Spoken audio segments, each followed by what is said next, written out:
y comencemos esta aventura teológica, teología paulina en el Centro Ministerial Global, un lugar de conexiones de reino y de palabras que traspasan fronteras.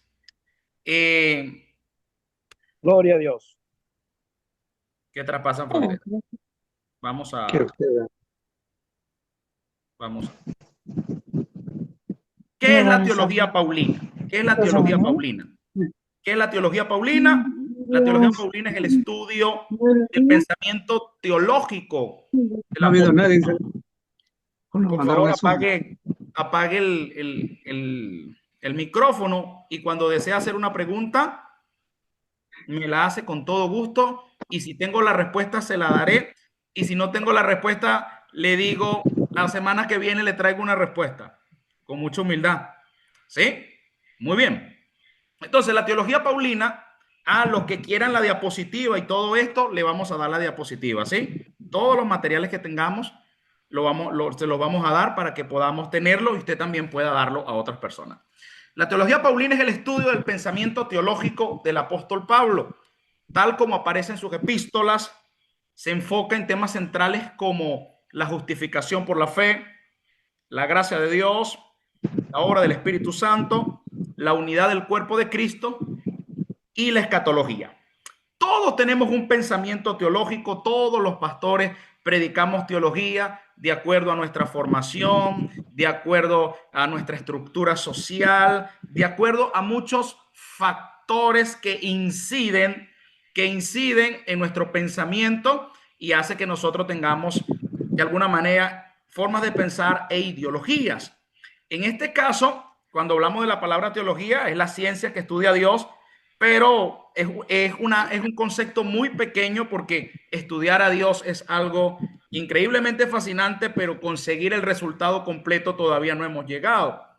Así que cuando hablamos de la teología paulina, hablamos de lo que Pablo nos deja a través de sus escritos, porque no pudimos estar allí presentes, y cómo podemos de alguna manera articular ideas a través de su pensamiento, a través de la investigación del tiempo y de la estructura donde ellos vivían, a través del pensamiento filosófico del tiempo donde ellos vivían, y a través de eso podemos estar más cerca de la verdad de lo que quiso decir el apóstol Pablo, el estudio filológico de algunas palabras, y allí comprender realmente y no deductivamente, como hemos cometido muchos errores, deductivamente y sacar inclusive doctrinas fuera de contexto de lo que quiso decir este gran arquitecto, ya le voy a decir por qué, este gran arquitecto de la teología cristiana en este momento. Ajá, mi hermano Jonathan creo que quiere decir algo. Querido pastor, si quiere hágame coanfitrión para poder silenciarles los micrófonos, porque algunos abren y no se les escucha bien. Yo ya Wow. estoy pendiente de los micrófonos para silenciarles. Compartir sonidos del equipo, algo así. Optimizar. Eso lo tengo que poner en compartir, ¿cierto? Ah, ok. Ahí le Listo, envié la solicitud, solo póngale un ratito para que... listo, ya. Ahora sí, muchas gracias, Jonathan. Jonathan, si vas a poder asistir, te voy a pedir que me ayudes con eso, porque esto solo no se puede. Bueno, ya estamos de alguna manera articulando ideas, ¿no? Articulando ideas. Entonces, la teología de Pablo habla de su pensamiento, de su formación, pero a través del estudio y de algunas lecturas bíblicas que usted también me va a ayudar a leer, vamos a poder comprender hacia dónde se quería dirigir el apóstol Pablo y cómo eso nos va a ayudar a decodificar la verdad y a darle la verdadera interpretación y, por qué no, esa verdadera enseñanza, esa gran responsabilidad que tenemos nosotros como ministros. Creo que aquí tenemos, la mayoría son ministros en sus iglesias.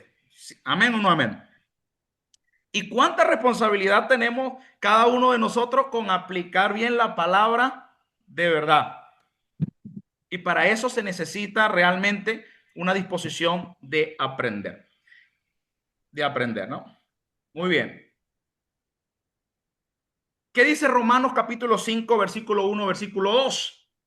Dice, justificados pues por la fe, tenemos paz para con Dios por medio de nuestro Señor Jesucristo, por quien también tenemos entrada por la fe a esta gracia, la cual estamos firmes y nos gloriamos en la esperanza de gloria, de la gloria de Dios. En esto vemos de qué es lo que habla la teología de Pablo, de la justificación, de la fe, de la gracia, en un solo versículo y en la esperanza escatológica, o sea, la esperanza del advenimiento y del futuro que habla acerca de la venida del Señor y del futuro eterno con Dios.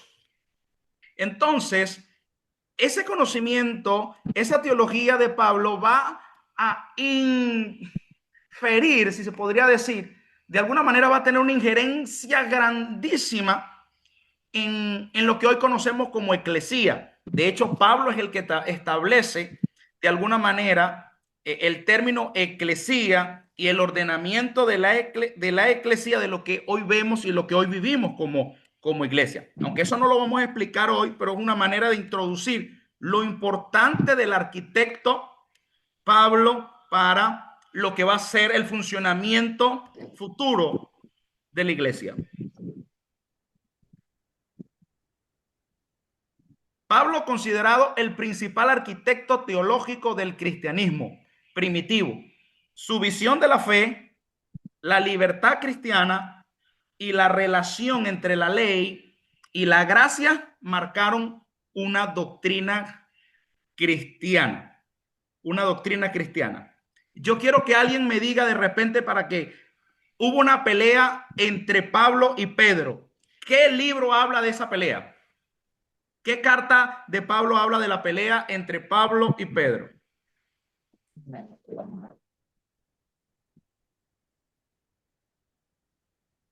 O el chat GPT ahí, mi hermano Tapia, ¡pum!, corriendo.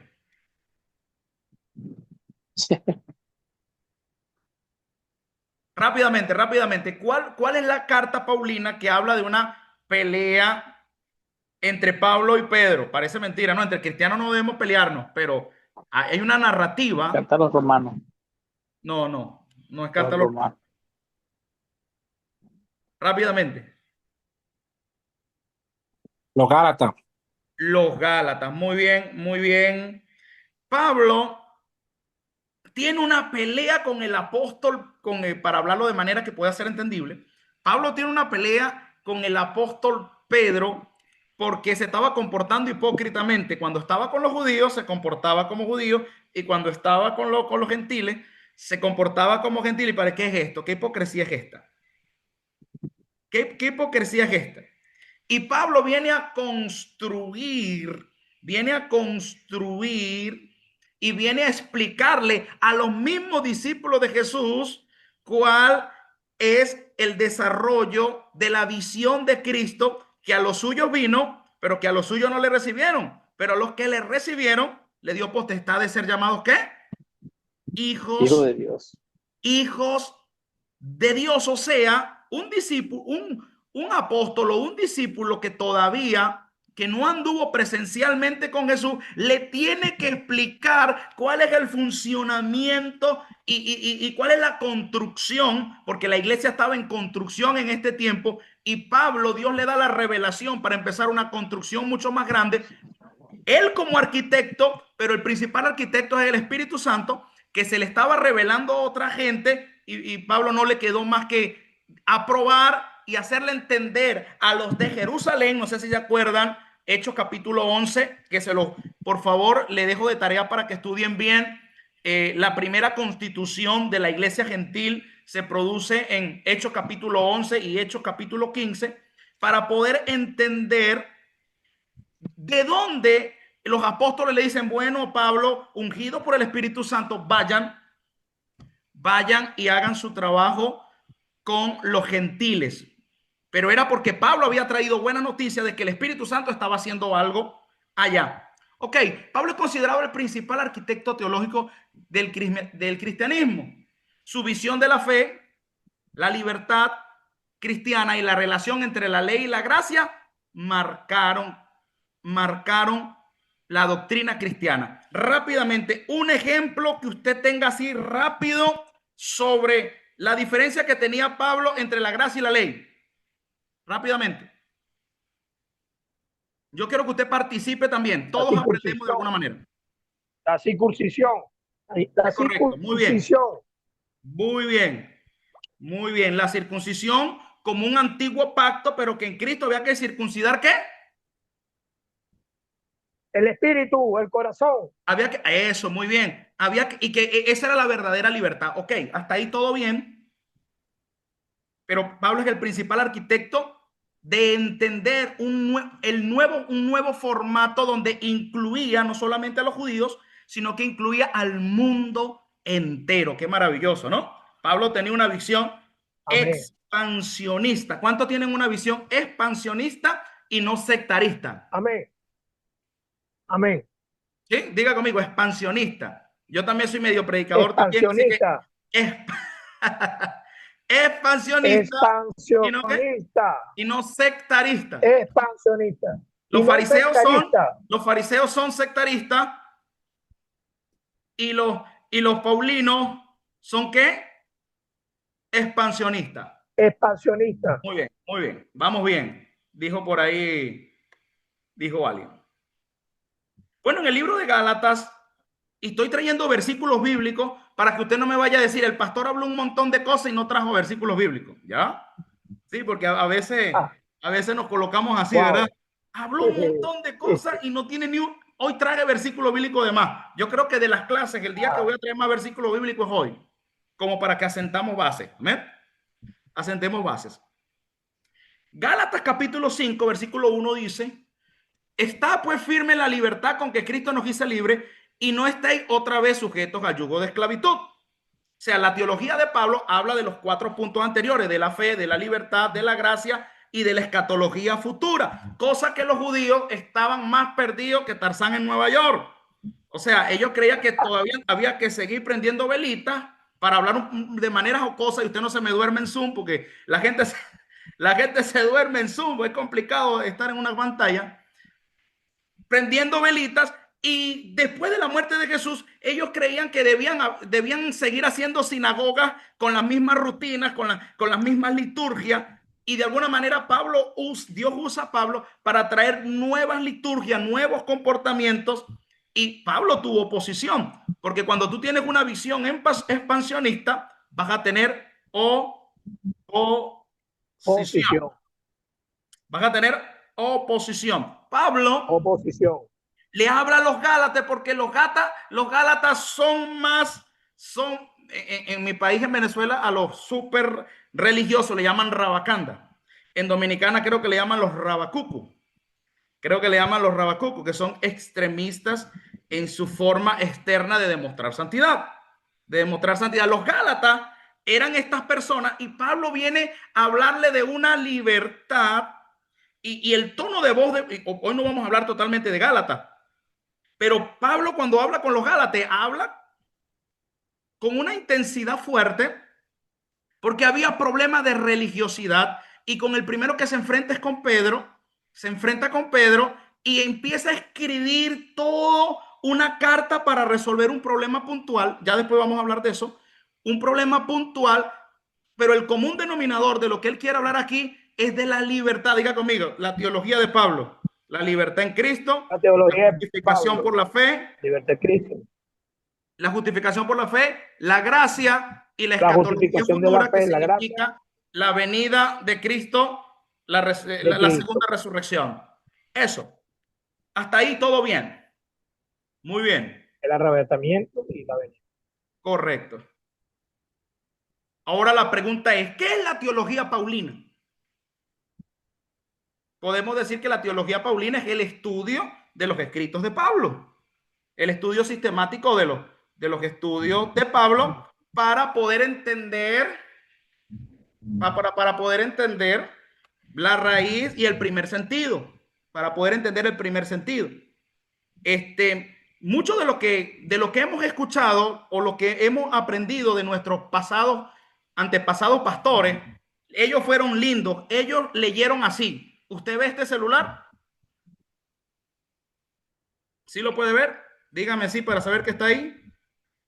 Sí, Bueno, yo quiero que Sí, lo vemos. rápidamente todos pueden abrir el micrófono y decirme de qué color es el celular. Dígame las características de este celular. Negro. Ajá, ¿qué más? Negro. negro. ¿Qué hace? Negro, pastor. Llama, manda mensaje.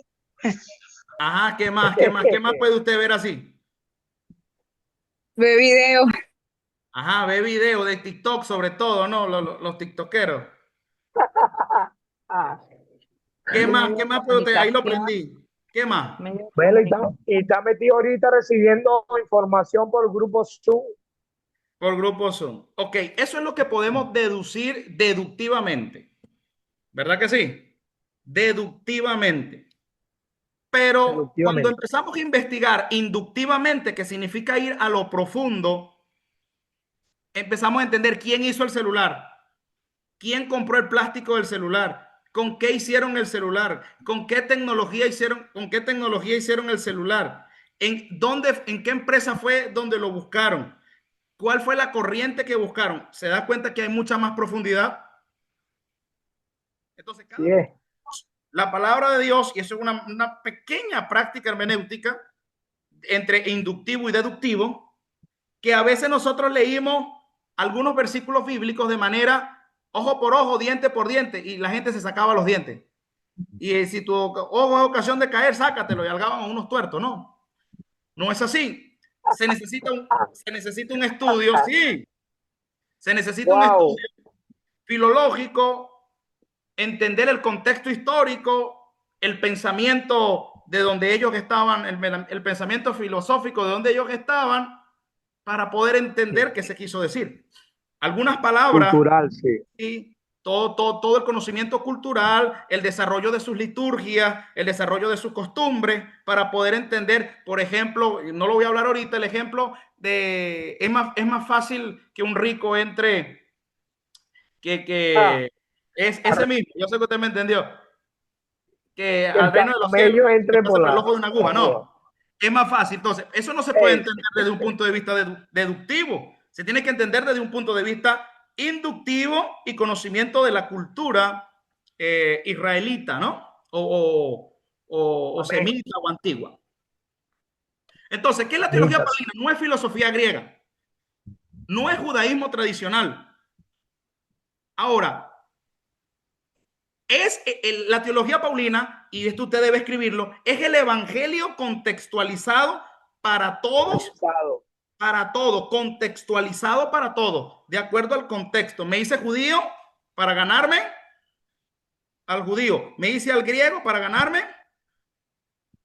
Al al griego. griego. Al griego. Entonces, la teología paulina es el evangelio contextualizado para todos, que parte de su experiencia transformadora. Ahorita vamos a hablar un poquito de la biografía de Pablo para poder entender por qué la teología paulina es un evangelio contextualizado para todos y que parte de una experiencia transformadora. Que el presente que nosotros vemos como apóstol no tiene nada que ver con su pasado de fariseo. Yo quiero que eso lo tengamos bien claro, porque tu presente no determina tu futuro. Entonces, continuemos. Amén. Todos tenemos un poquito de Saulo. Hermanos queridos, si el Zoom se llega a terminar, por ahora no tenemos el Zoom completo, por favor vuelva a entrar en el mismo link, ¿sí? ¿Sí me entendió? Usted vuelve a entrar, que apenas la cosa se está calentando apenas. Sí. La cosa se está calentando. Vuelve a entrar.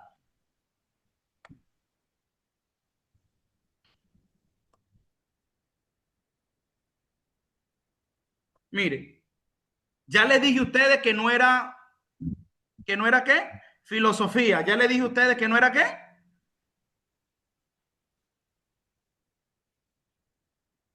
Habla en serio, habla en serio.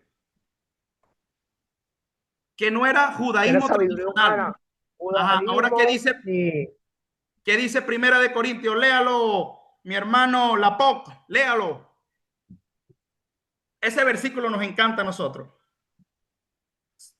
Dice, así que hermanos, cuando fui a vosotros para anunciaros el testimonio de Dios, No fui con excelencia de palabras o de sabiduría humana, pues me propuse no saber entre vosotros cosa alguna sino a Jesucristo y a este crucificado. Oh, eso a los pentecostales nos vuelve pedazos y nos sube la unción y nos pone así. Gloria a Y Dios. los que somos pentecostales, bueno, si no hay alguno pentecostal, bueno, los amamos, Amén. los queremos, Amén. bienvenidos de todo tipo, no se Igualmente. preocupen, todos somos uno en Cristo Jesús. De la Bueno, cabeza a los pies. resulta ser que Pablo tiene una derrota filosófica, bueno, no una derrota filosófica, tiene una derrota de alguna manera intelectual. ¿Cuál fue la derrota intelectual? Que Pablo va a Atenas y tiene una derrota intelectual. Tiene una derrota intelectual. ¿Cuál es la derrota intelectual de Pablo en Atenas? Ah, se cayó. En Atenas nadie le hizo caso. En Atenas, ajá, págame ahí eso. En Atenas, nadie, escuche bien, nadie le prestó atención cuando empezó a hablar de la resurrección de los muertos y el Dios no conocido. Eso lo vamos a tratar, pero lo estoy sacando por pedacitos. Le dijeron que estaba loco y la gente se fue. Y Pablo salió como perro cuando tiene miedo, con el rabo entre las piernas. Salió Así de ahí. es. Pero cuando fue a Corintio, propuso en su corazón. ¿Qué propuso en su corazón? No ir con palabras de humana sabiduría, sino que fue en la demostración del poder y del anuncio de Jesucristo, que es el que cambia y transforma a la gente. ¡Wow! Amén, amén. El hombre no se puso filosófico, el hombre fue a hablar Cristo, muerto, resucitado, pam, pam, pam, pam, y con demostración de Cristo. Increíble. Alguna de estas corrientes teológicas no entiende en qué poder fue el apóstol Pablo. Fue en el poder del Espíritu Santo donde se manifestaban cosas sobrenaturales. En una disertación se le quedó a alguien dormido y tuvo que resucitarlo. Se le quedó a alguien dormido, se cayó, le puso la mano y tuvo que resucitarlo en el nombre del Señor. Tiquico. Sí, es muy bien, es muy lógico. Así que Pablo fundamenta su teología, diga conmigo, en una revelación transformadora. Una revelación transformadora que elimina su estructura, que es difícil que nuestras estructuras sean reventadas y que sean totalmente pulverizadas. Estructuras sociales, gloria a Dios. estructuras religiosas. Por decir, Pablo era el familiar católico que uno le habla de Dios y se burla de nosotros y nos dice que nosotros somos fanáticos. ¿Neta? Pablo y resulta ser que camino a Damasco, pero vamos a seguir avanzando con la diapositiva porque esto apenas se pone bueno. ¿A cuánto le gustan los chismes bíblicos?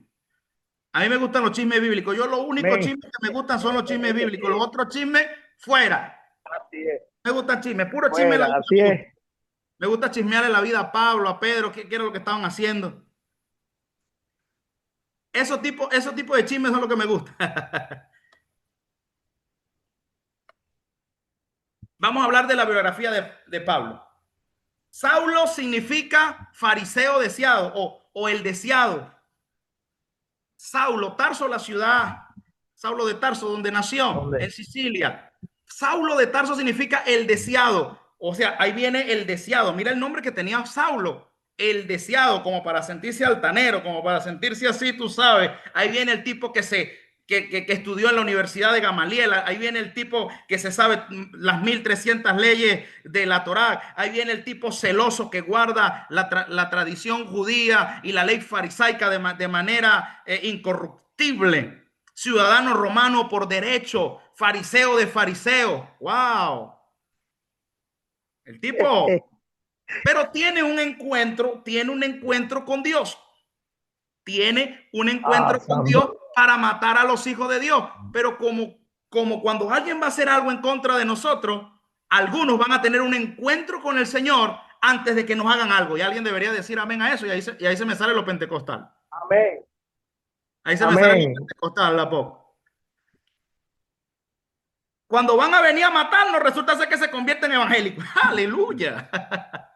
Se convierten en evangélicos. Venían con cartas para venir a destruirnos. Y resulta ser que cuando llegan a donde nosotros, llegan con el cuchillito y dicen, yo te venía a matar, pero te amo. Te amo, perdóname. Aleluya. Gloria. Tremendo. Entonces, Saulo tiene una experiencia en Damasco porque iba a matar a unos cristianos y resulta ser que se consigue con Dios y Dios lo tumba del caballo, de la moto, del helicóptero, donde usted lo quiera contextualizar. Y le llama, y hablando un poquito de la verdad, para entender el proceso de Pablo, hay que entender su convertimiento y lo que Dios quita de él para que él desarrolle de nuevo un pensamiento teológico, un pensamiento de vida. No sé si me hago entender. Porque usted no Así piensa es, igual lo que como quebró. cuando Cristo se le reveló, ¿o no? O sea que usted empieza, desaprende cuando llega a Cristo para volver a aprender. Eso sucede. Entonces, tiene la revelación de Dios y Dios le dice, Pablo, Pablo, ¿por qué me persigue? Y Pablo le dice, ¿qué quieres que yo haga? Dura cosa es dar cosas contra el aguijón. ¿Qué quiere decir? No te conviene ponerte a pelear conmigo. Porque la única lucha que tenemos que perder nosotros es con Dios para ganar. Amén. Es la Gloria a única Dios. lucha para ganar. Y Pablo tiene un encuentro y lo primero que Pablo se le cae cuando tiene una revelación de Jesús es ser fariseo y religioso. Dios mío, los amenes. Usted debe haber sentido ahí decir gloria a Dios, aleluya. Lo primero que Pablo se le cae cuando viene la revelación de Jesús a su vida, lo primero que se cae de nuestra vida es la religión. La religión es un formato. Y ese formato aleja totalmente la revelación de Jesús. Por eso Pablo no dijo, no me avergüenzo del evangelio porque es poder De Dios. de Dios. Y el poder de Dios se mueve a la forma de Dios, al manejar de Dios y a la forma como Dios quiere administrar porque Él es soberano. Yo no puedo decir Dios ama esta manera, Dios hace esta manera, Dios perdona esta manera porque sería ridículo. No, la única manera como Dios perdona es esta. Imagínese usted que la única manera de arrepentirse fuera poner la mano en la Biblia, como hacemos algunos. Va a pasar a arrepentirse y ponga la mano en la Biblia. Arrepiéntase. Si esa fuera la única forma de arrepentirse. Yo creo que es absolutamente inaudito hacer eso. Resulta ser, para hacer la historia, que el Señor lo cambia, quita la religiosidad. Y lo primero que viene el apóstol Pablo es que se va a Arabia. Quizás usted no había escuchado de esto, pero él se va a Arabia. Y voy a leer, alguien que lea por favor esto que está aquí, Hechos capítulo. Que el evangelio era global. Él no pide que los gentiles se hagan judíos. Escuche bien, él no pide que los judíos sean, que los gentiles sean judíos. Esto fue escandaloso para su época, pero necesario para que el evangelio saliera del gueto, del barrio religioso de Jerusalén, entre Pedro, Pablo y algunos más. Así es. Estaban presos en Jerusalén. Entonces Pablo tiene que venir para acá hablar con ellos y el Espíritu Santo darle testimonio a ellos mismos de que ellos eran los apóstoles para aquellos. Váyanse ustedes, como que váyanse ustedes, nosotros no nos vamos a meter, pero si ustedes quieren irse, váyanse, los delegamos, chao. Y Pablo dijo, no importa, yo no quiero estar en Jerusalén, yo quiero estar donde la voluntad de Dios me lleve. Donde no había fundamento, donde no había iglesia, donde no había ofrenda, donde no había estabilidad, donde no había nada, en caminos, en persecuciones, en naufragio, en problemas, en picada, en culebra, con con garfio, con azotes varias veces, 40 veces, con naufragios, etc.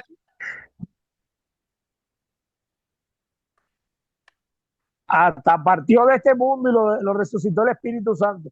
Entonces, Pablo entendió eso.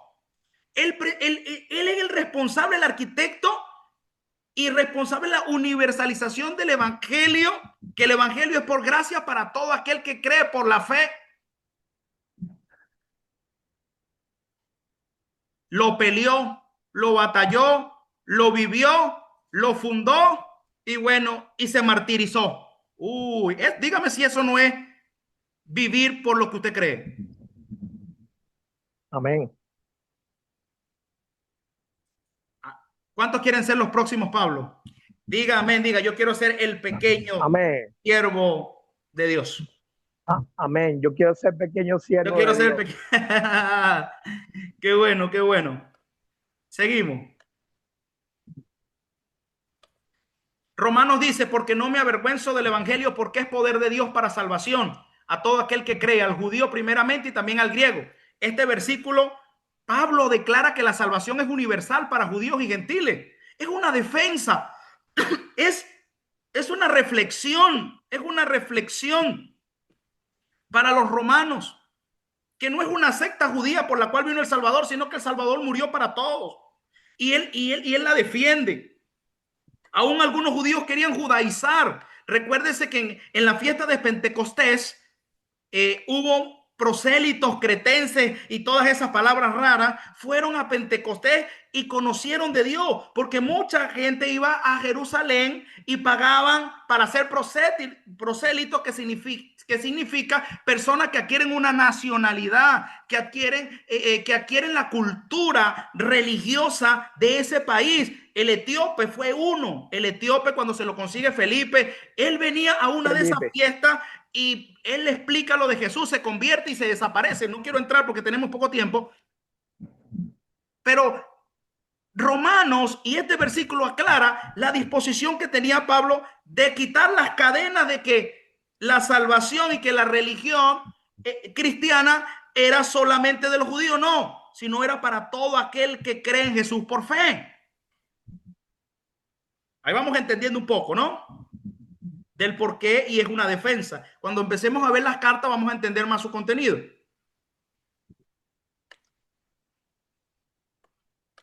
Segundo, eliminación de barreras judías, circuncisión, dieta y ley. Gálatas 5:6 dice, porque en Cristo Jesús ni la circuncisión vale algo, ni la incircuncisión, sino la fe que obra por el amor. Él empieza a explicar todo un proceso de conocimiento de Cristo, de la visión de Cristo, de la filosofía de Cristo, que contrarresta con la estructura religiosa que aún poseían los discípulos de Jesús. Algunos todavía querían seguir judaizando y él no. Él entendió el proyecto de Dios, porque el proyecto de Dios es que él no quiere que nadie se pierda, sino que todos procedan a ese arrepentimiento. Por tanto, nadie juzgue por comida o por bebida o en cuantos días de fiesta, luna nueva o días de reposo. Pablo elimina las marcas étnico-religiosas, escuche bien, como condiciones de salvación. Mi pregunta para todos ustedes, ¿se sigue viendo eso actualmente? Sí. Que si comes, que si no comes, que si te viste, que si no te viste, que si te pone, que si no te pone, que no sé qué, si fiesta, que si te pones el velo o no te pones el velo, que si lo ves o no lo ves. Sí, muchas cosas. Pablo elimina toda esa situación, pero parece que este versículo de Colosenses capítulo 2, versículo 16 no existe. Ese versículo le pasan por encima así como un Ferrari. Y también era un mensaje revolucionario. ¿Qué era un mensaje revolucionario? Que para un judío le dijeran que los gentiles son coherederos y miembros del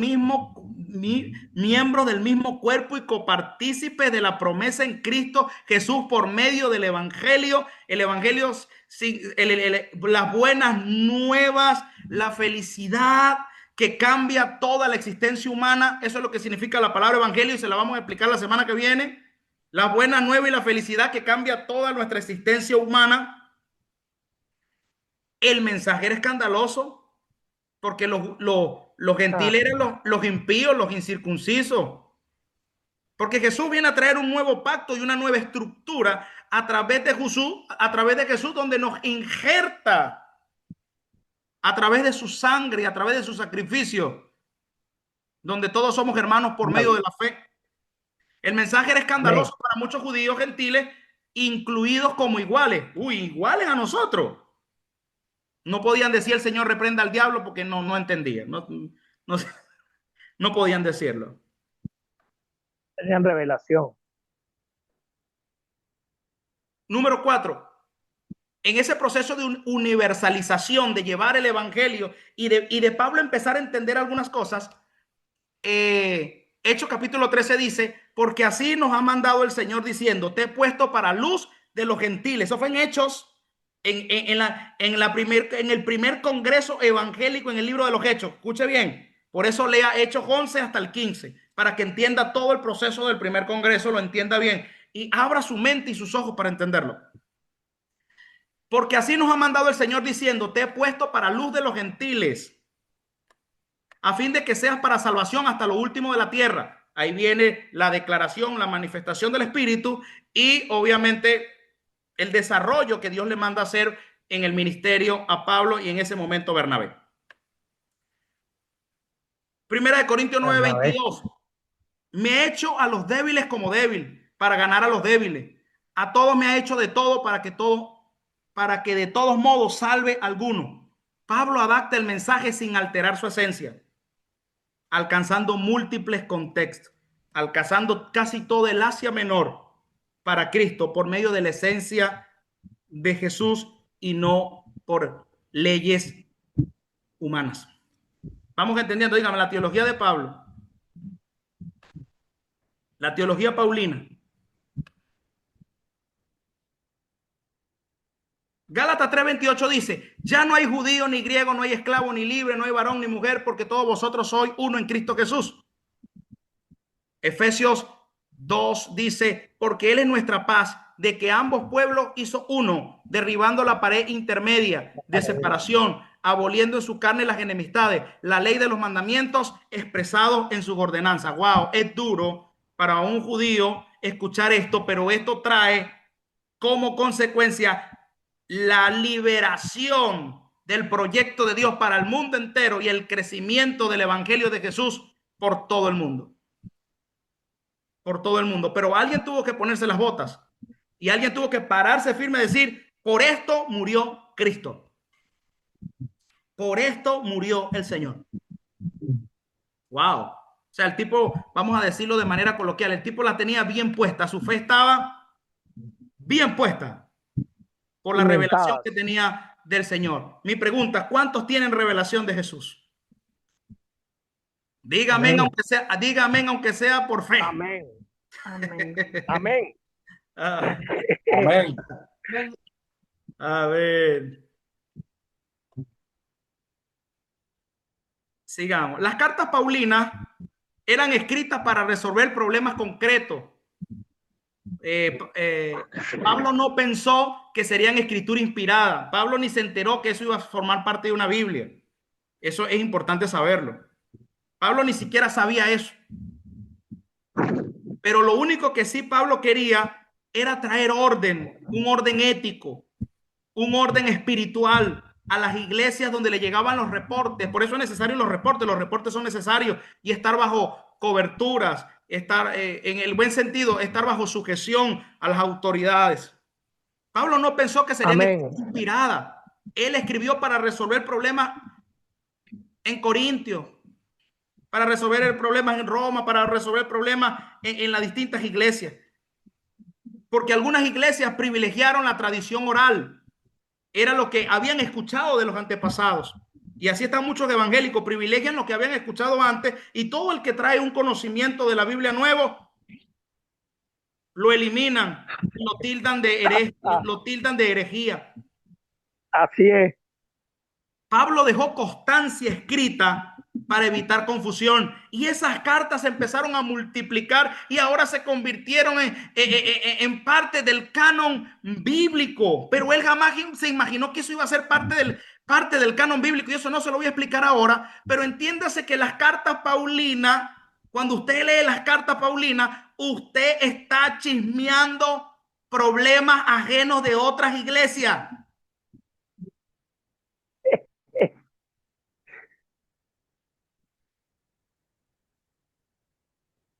Alguien debería decir, uy, uy, uy. Uy, uy, uy. Pablo no está, Pablo no estaba escribiendo, Pablo estaba escribiendo para resolver un problema de Corintio con el de las mujeres, con una iglesia explosiva que tenía los dones, pero tenía la religión a 3000 y eran carnales.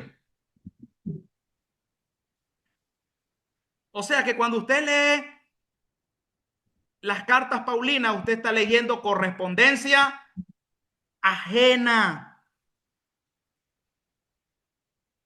Y usted debe leerlas como cartas que se manifiestan con una verdad ética, con una verdad espiritual que puede trascender en el tiempo para darnos una verdad que de alguna manera podemos contextualizar, pero no al 100%. Uy, esto sonó medio herejía para algunos.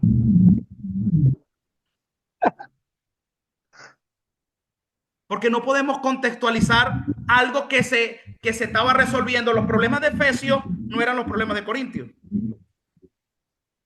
Tiempo, espacio y cultura.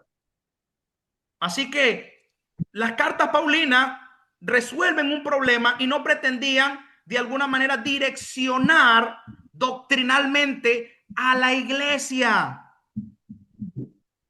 Porque los fundamentos de la fe, ya se lo dije anteriormente, justificados por la fe, el conocimiento de la gracia y la esperanza escatológica en la resurrección y el advenimiento del Mesías, el amor de Dios que puede todo.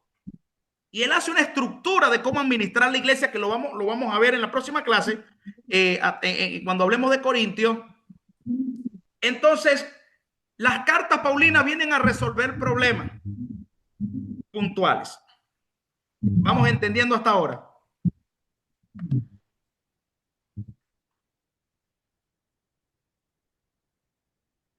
Hubieron algunas reinterpretaciones posteriores de las cartas paulinas. Por lo menos en el caso de Agustín de Hipona, un enfoque neoplatónico. Después hablaremos eso de Platón y de esa parte filosófica que tiene injerencia después dentro de nuestra teología. Habla acerca del alma y del cuerpo y olvida el enfoque en el pecado original y la salvación del alma, donde esa gente pierde la integralidad del mensaje de Pablo, donde dice que es espíritu, alma, que todo nuestro cuerpo sea guardado es irreprensiblemente, espíritu, alma y cuerpo, y donde nuestro evangelio se desarrolla en comunidad.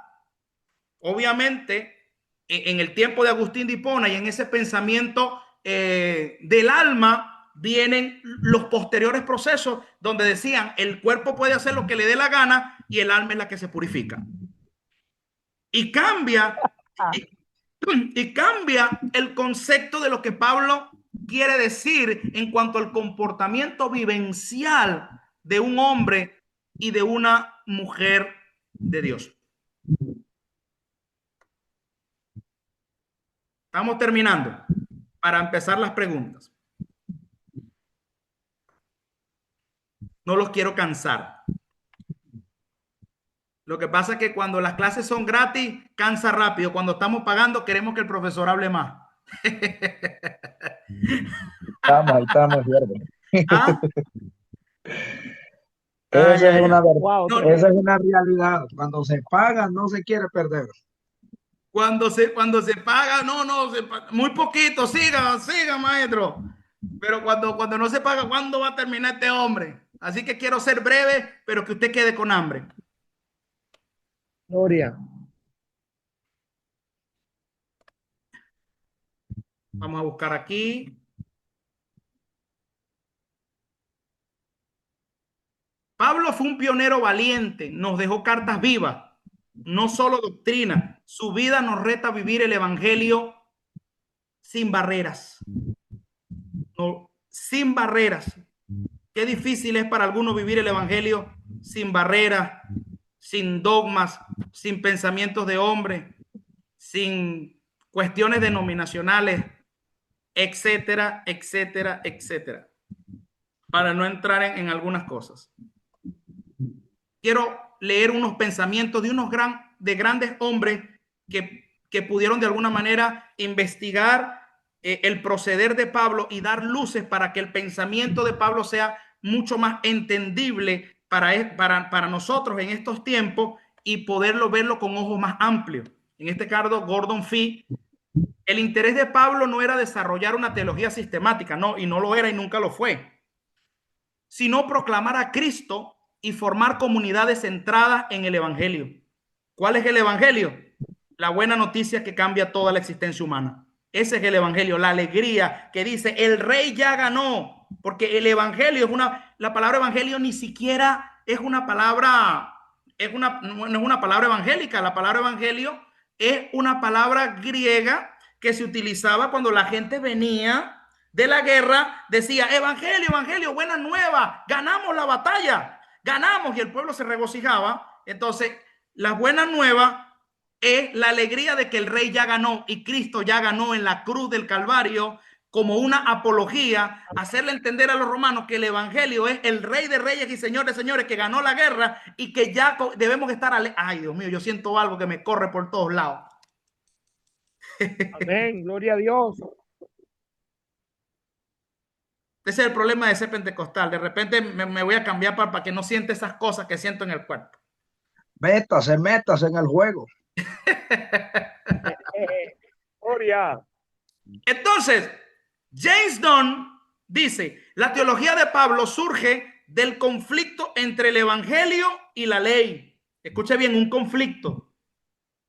La teología de Pablo surge del conflicto entre el evangelio y la ley.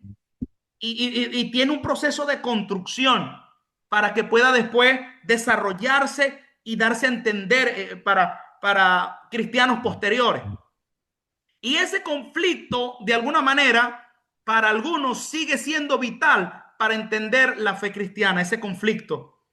Porque cuando leemos estructuralmente la Biblia, vemos a un Dios como dictador, pero Jesús y Pablo nos los venden como otra cosa. Jesús no vende a Dios como Padre.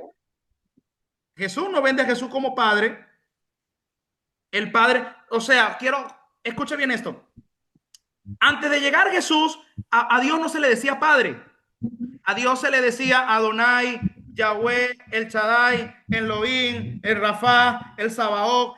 No se le decía Padre, pero viene Jesús, mi Padre que está en los cielos, mi Padre que está en los cielos. Porque cuando viene Jesús, Él implanta la nueva forma como nos vamos a relacionar con Jehová. Nos vamos a relacionar con Él como papá. Por eso, santo. esa es la nueva forma. Nos vamos a relacionar con Él como papá. Y viene Pablo y agarra la ley y empieza a tener ese conflicto porque él empieza a presentar el modelo de Cristo en conflicto con la ley y que debemos entenderlo por gracia, que es una gracia inmerecida. Último pensamiento del día de hoy para algunas preguntas y reflexiones finales. Larry Hurtado dijo, hermano, por favor, otra vez, ya se va a pagar. No me voy a entender en los próximos minutos. Vuélvase a conectar. Ojalá la semana que viene podamos tener el Zoom de largo para no tener interrupciones. ¿Sí? Por favor.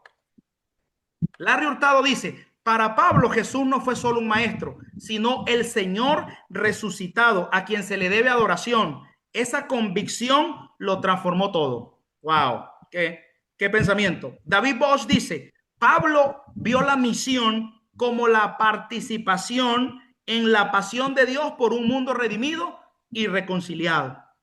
Esa es la visión de David Bosch. Pablo vio la misión como la participación en la pasión de Dios por un mundo redimido. y reconciliados. El amor de Dios por todos. Ajá. Y por último, Samuel Escobar dice, Pablo fue pionero en contextualizar el evangelio sin diluirlo, porque piensa que, ay, Pablo es azuquita.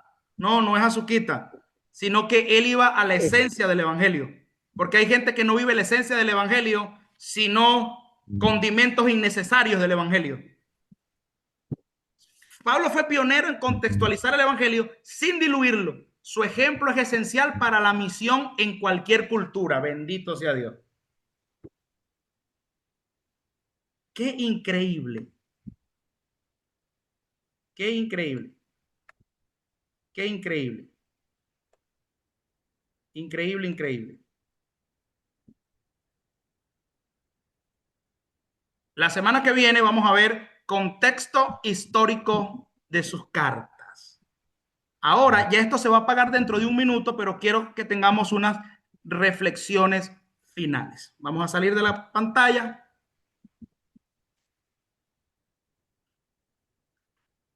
Preguntas. ¿Cómo se fuera desarrollado el evangelio sin este arquitecto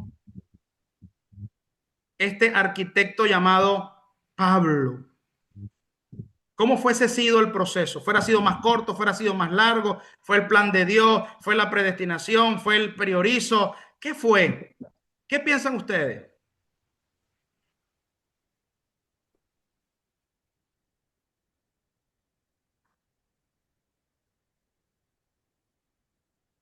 Los veo Estaba callados. estructurado, estaba estructurado. Era un plan de Dios, porque ahí antes, en la muerte de Esteban, hubo una transferencia y ya Dios tenía designado el propósito en Pablo, porque los discípulos se quedaron ahí en Jerusalén guardados y no habían salido a expandir el evangelio que iba a transformar al mundo, que transforma los corazones del mundo, que transforma el alma. Muy bien. Muy bien. ¿Alguna pregunta, alguna reflexión que usted quiera aportar a este pequeño comienzo de